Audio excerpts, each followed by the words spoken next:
Je pense qu'il y a 116 reconstructions, dont une centaine en accession à la propriété, et environ 16 qui seront plutôt des béguinages.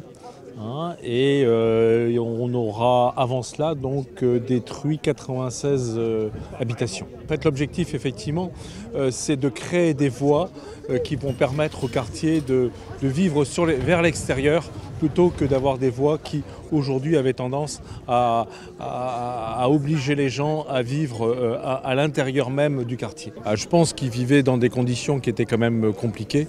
Et je pense que le fait de leur proposer autre chose, quitte à quitter le quartier, même si c'est un déchirement énorme, ils l'ont accepté. Et on a quand même des équipes sur le terrain qui suivent pas à pas en fonction de leur situation familiale et de leur desiderata. On essaie de suivre au maximum. Que vous vivez depuis 40 ans dans un quartier, vous avez envie d'y rester, vous avez tous vos souvenirs.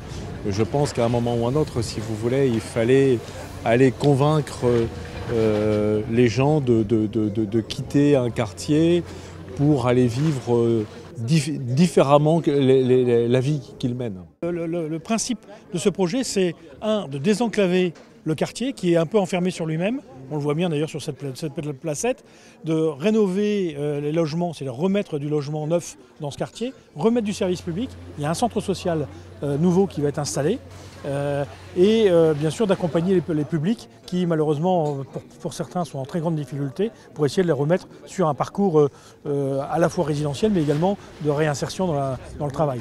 C'est vraiment destiné pour les aider. Ça va complètement changer leur environnement.